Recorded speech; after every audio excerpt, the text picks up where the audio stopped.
وقال إني ذاهب إلى ربي سيهدين وقال إني ذاهب إلى ربي سيهدين رب هب لي من الصالحين فبشرناه بغلام حليم. ويا اهلا بالحلوين، عاملين ايه؟ ان شاء الله تكونوا بخير. فيديو جديد وروتين جديد كله في المطبخ، انجازات بقى واكل قمر. بمناسبة بقى دخول كده الشتاء علينا واحنا في ايام الخريف الحلوة دي والجو كده طر وبقى جميل، فلازما الاكلة القمر دي. بس تعالوا الاول بقى بعد ما قمنا شربنا القهوة بتاعتنا نعمل ايه بقى؟ نفتح على السردين اللي احنا كنا مخليلينه. هو كده قعد معايا بالظبط 6 ايام. انا عاملاه يوم الخميس، مخليلاه الخميس، فتحت عليه الاربع، يعني اسبوع. عايزه اقول لكم ايه ده، ايه القمر ده؟ والله طلبت معايا ان انا افطر بيه.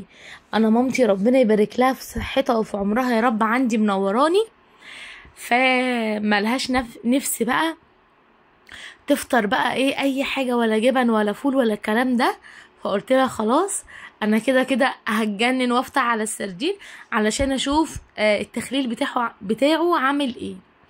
ففتحت عليه كده معاكم، وشوفوا لي الزبده وشوفوا لي القلب الاحمر، شوفوا لي الجمال. لا يا بنات بجد انا مبهوره. انا اول مره اخلل السردين، انا بخلل كتير البسارية الصغيره، لكن بصراحه السردينه الموزه دي ودي كانت اول مره بخللها. وعايزه اقول لكم تركايه الليمون على السردين مش مخلياله ريحه ولا زفاره، اقسم بالله اكلنا منه ولا انت كانك فاتحه علبه تونه واكلاها. ده احساسك، ولا بقى بيعطشك ولا اي حاجه، وحاجه نظيفه عاملاها في البيت بايدك، وضامنه الملح اللي محطوط، وضامنه كل حاجه، وغسله الحاجه ومخليها زي الفل. بص انا يا دوبك بشيل الراس كده بقلب السمكيه، بتبقى على طول زي الفل كده. وادي السمكيه، بصوا اللحم دايب والله زبده واحمر ازاي. لا بجد بقى تحفه تحفه تحفه. انا ان شاء الله باذن الله هنزل تاني واروح عند الراجل بتاع السمك واجيب منه واخلل بقى. وبصوا مش هقطعه من البيت بجد بقى، عشان انا عجبني قوي قوي قوي. طبعا مفيش بقى ايه، ما ينفعش جنب السردين ما نقطعش كده ايه بصلايه حمرا بشويه خل ورغيفين عيش بلدي كده مفقعين حلوين، ويلا بقى ايه نفطر ونمخمخ كده. فطرنا بقى وشربنا الشاي، وكانت فطار تحفة. كان عندي هنا كمية بطاطا كبيرة وكنت عايزة اخلص منها الصراحة، فمسكتها كده نقعتها في مية وسبتها بقى ايه حوالي كده يعني نص ساعة يا دوبك. بس كده الطينة اللي عليها دي او التراب اللي عليها ده باش. ومسكتها بقى بالفرشة غسلتها، علشان انا بحب اكل البطاطا بقشرها، لاني قشرها كله الياف، والبطاطا دي حلوة جدا جدا لالتهابات العظم يا بنات، اللي عنده التهابات في العظام البطاطا دي خطيرة ليه. بصوا غسلتها لحد ما بقت قمر تحفة، بعد ما غيرت لها المية مرة واتنين وتلاتة. جيت بقى دلوقتي جبت الصاج بتاعي علشان هدخلها الفرن. شغلت الفرن وخليته يحمى كويس جدا علشان تخش على فرن حامي. ومسكت البطاطا اهي زي ما انتم شايفينها، لو في حتة ما كانتش عجباني كنت بقطعها. هبدأ ان انا ارصها في الفرن من غير ولا نقطة مية، ولا بحط لها اي حاجة خالص، وهتشوفوا هتتشوي وهتتكرمل وهتبقى خطيرة. بصوا مش قادرة اقول لكم على جمالها. فالنهارده بقى كده قلت بقى بما ان ماما عندي، وبما ان هي اكتر حاجة بتحبها المحشي، فهنعمل النهارده بقى محشي كرنب خطير. بصوا بقى طالعه من الفل طالعه من الفرن متكرمله ازاي، اعذروني بقى، متكرمله وتحفه تحفه تحفه.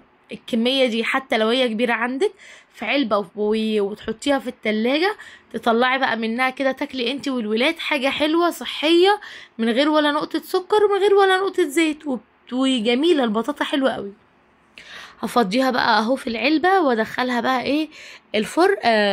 لا سامحوني انا النهاردة متلخبطة على الاخر. هفضيها في علبة وادخلها التلاجة، وكده يبقى عملنا حاجة حلوة للولاد في التلاجة على طول في اي وقت يطلعوا الواحدة ياكلوها بألف هنا على قلبهم يا رب. طيب هنعمل ايه بقى بعد ما حطيناها كده في التلاجة؟ نيجي للكرنباية القمر دي. هنعمل بقى الكرنبة دي، انا شلت كده القلب بتاعها ونزلت جبت طماطم، وبقى هنعمل ايه؟ انا هبدأ ان انا افصصها ورقة ورقة عشان الحلة اللي عندي مش هتاخدها كلها، فببدأ بالراحة كده بشيل ورقة ورقة لحد ما مثلا اشيل حوالي نص الورق، والباقي بقوم حطها عادي في الحلة. بصوا بيبقى سهل قوي بايدك بس كده تخلعيه. والكرنب الايام دي ابتدى ان هو يحلو، وما شاء الله كان الكرنبايه زي العسل. هبدأ بقى ان انا هجيب مية سخنة وهنزل عليها بملح وكمون علشان اسلق الكرنب. وانا مش بسلقه قوي، انا يدوب بخلي الكرنب يشم كده النار غلوة بسيطة واقوم شايلاه. بصوا كده مية وكمون علشان الانتفاخات، وملح. الكمون حلو جدا في الكرنب عشان الانتفاخات وكده، ما يعني بيشيل منه اي حاجة كده ما بتبقاش حلوة. وبس ببدأ ان انا اسلقها سليق عادي بتاعنا خالص، بس اهم حاجة ما تدوسيش على الكرنب. بحطها الاول على العروق كده تاخد كده غلوة، وبعدين بقى بقلبها وابدأ ان انا اشيل ورقة ورقة على صينية.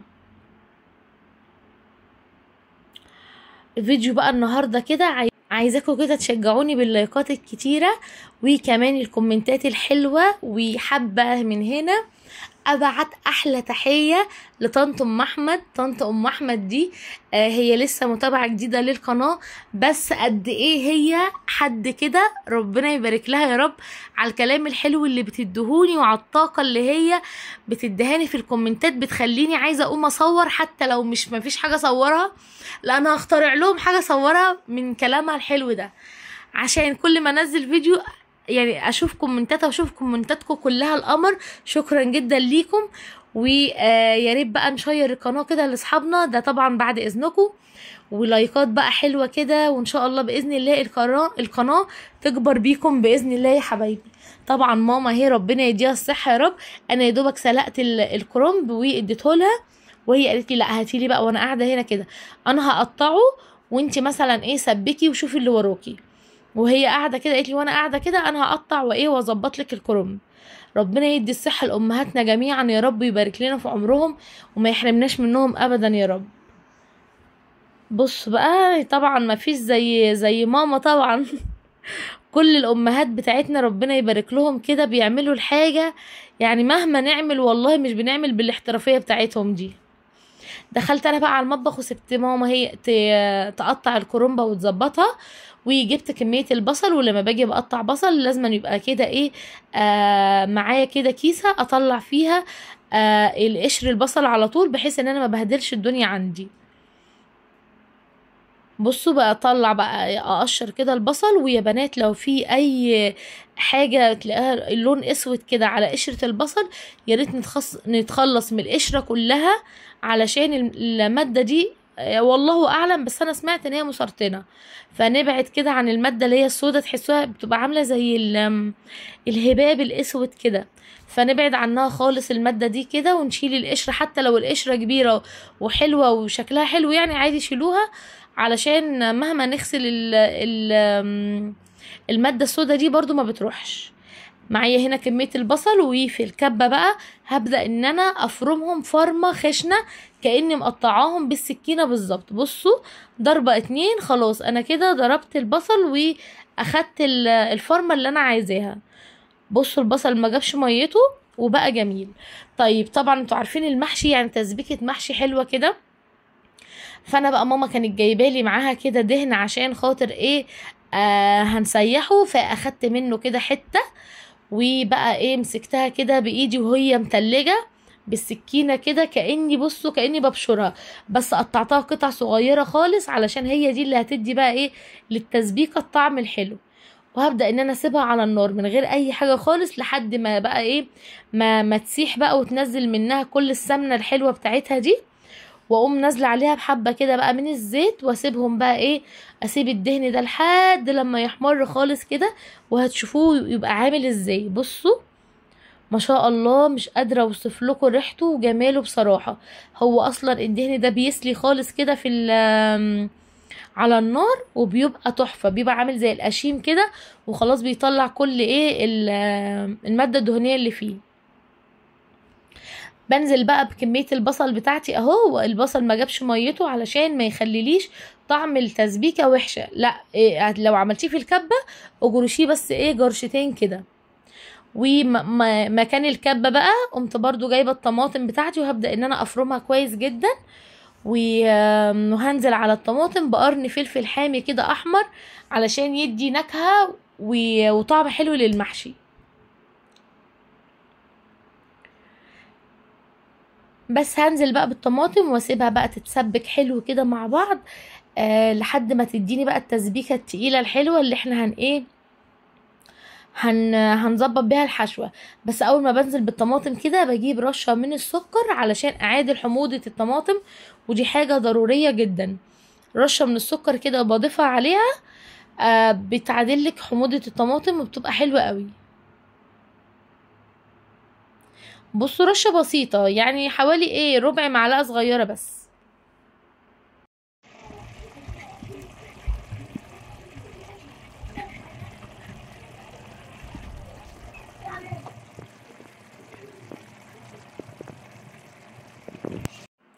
وهنا كانت اتسبكت الطماطم وانا مش ببهرها قبل ما تتسبك. بعد لما تتسبك كده ببهرها، وبهاراتي ايه بقى بحط لها كمون، كزبرة، وكمان فلفل اسود، وكمان بهارات المحشي بتاعت ويلز دي خطيرة، بنزل بمعلقتين كبار كده عليها. البهارات دي كلها بقى ايه بقدونس واعشاب متجففة. لو ما عنديش البهارات دي انا دايما ببقى عاملة كده برطمان بقدونس وكزبرة وشبت، ببقى ايه مجففة الخضرة دي وزي النعناع كده بالظبط، وبحط شوية. لكن طول ما انا عندي بهارات المحشي بتاعت ويلز دي بنزل بمعلقتين كبار، بتخلي الخلطة حلوة قوي. وكمان مكعبين من مرقة الدجاج، اللي مش حاببها يقدر يستغنى عنها. بصوا بقى اهم حاجة تسبيكة المحشي ما تبقاش فيها مية كتير، تبقى متسبكة كده والصلصة تقيلة مش خفيفة. هبدأ ان انا بقى اجيب كمية الرز بتاعتي، وانا الرز بتاعي ده مش بغسله لانه رز ما شاء الله اللي هو تحسوه مغلف كده بالزيت، فمش بغسله. طول ما انت عندك رز نضيف للمحشي عادي ما تغسلهوش. ودي الخضرة اللي احنا كنا مفرزينها مع بعض في فيديو قبل كده.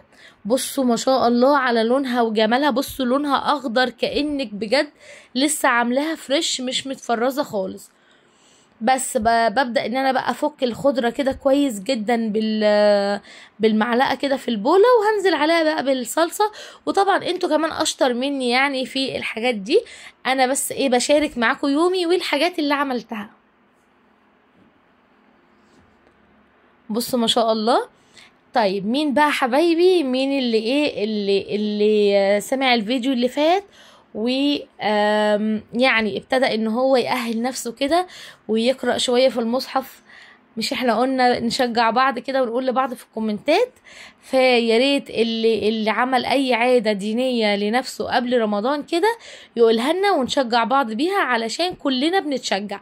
انا نفسي بتشجع من كلامكم الحلو القمر ده، وبقوم كده بصوا اعمل كل حاجة بنفس وانا مبسوطة والله. انتوا مش متخيلين اصلا كمية الفرحة والبسمة اللي بترسموها على وشي من كومنتاتكم القمر دي. ربنا يا رب يكرمكم ويسعدكم كلكم يا رب زي ما بتسعدوني. خلصنا هنا كده خلطة المحشي، جبت بقى مية ونزلت فيها ببصل، ونزلت فيها بطماطم ولوري وحبهان وكمان فلفل اسود وملح كده، وكمان هحط لها مكعب من الماجي، قلت لكم يا جماعه لو مش حابينها عادي تقدروا تستغنوا عنها. وهبدا ان انا هسلق بقى. انا النهارده كنت عامله المحشي ده على اجنحه دجاج، هعملها معاكم بقى بخلطه تحفه تحفه، وهنشويها كده في الفرن بعد ما نسلقها عشان ناخد الشوربه بتاعتها. طبعا ماما هنا بتحب كده تحشي الورق الاخضر اول كده ايه سطر كده من الحله، وبعدين بقى ربنا يبارك لها يا رب، ربنا يبارك لها في صحتها، وربنا يبارك في صحه امهاتكم يعني جميعا يا رب، ويرحم يا رب امهات المسلمين كلهم. فدخلت بقى، كانت الميه بتاعه الشوربه غليت كويس. هبدا ان انا الاجنحه دي غسلاها بميه وملح وليمون ودقيق كويس، وشايله اللي هو الضفر بتاع الجناح، وهبدا ان انا اسلقها. انا عايزه اقول لكم ان احنا بنحب الاجنحه جدا، يعني انا الاجنحه دي بالنسبه لي عشق بصراحه. هسلقها علشان نعمل منها احلى شوربه. اول بقى لما بتغلي كده ببدا ان انا اشيل الريمه كده من عليها بسيط خالص وبس. بتطلع معايا احلى شوربه بصراحه، بتبقى جميله جدا وطعمها حلو قوي. وكده كانت هنا ماما ربنا يديها الصحه يا رب خلصت الكرنب، وكان متبقي خلطه كتير، فجبنا كده كميه من الفلفل وحشيناها. ودي قلب الكرنبايه كمان ماما حشتها. وهنا كنت سايبه الحله اللي انا كنت عامله فيها صلصه المحشي، كان فيها كده بواقي، نزلت عليها بالشوربه وهسقي بيها بقى المحشي كده وهحطه على ايه النار. جبت هنا 3 معالق كبار من دبس الرمان، وعليهم كده معلقتين من الباربيكيو، وده كان اخر كميه باربيكيو موجوده عندي. ان شاء الله باذن الله بقى هنجيب بقى مشتريات الشهر، وهنجيب كل الحاجات اللي ناقصانا هنكتبها ونجيبها باذن الله. وهنزل عليها بملح وفلفل، وكمان بهارات المشاوي بتاعه ويلز دي تحفه. هنزل بمعلقه كبيره ومش هحط حاجه تاني، وهقلبهم كويس جدا، ولا زيت بقى ولا اي حاجه خالص. ملح وفلفل، بهارات مشاوي، بهارات مشاوي، وكمان دبس رمان وباربيكيو. همسك بقى الاجنحه طلعتها اهو في بايركس كده، وهدهنها كويس جدا وادخلها الفرن. هولع من تحت والشوايه كمان بحيث ان هي كده تتحمص وتاخد لون. والباربيكيو اصلا ده مع دبس الرمان وبهارات الشوي بيديها طعم حلو جدا.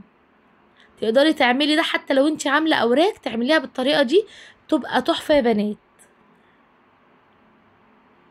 ان شاء الله بقى يكون الفيديو عجبكم وحسسكم كده بالشتاء والتكتكه كده. طبعا انتوا عارفين احنا في الشتاء الشعب المصري كله محشي وعدس، يعني معروفه.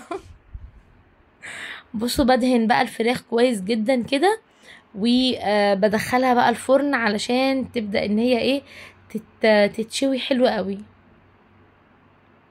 ما شاء الله. طيب هنا كمان المحشي بتاعنا كان استوى، وتعالوا بقى ايه نغرف كده.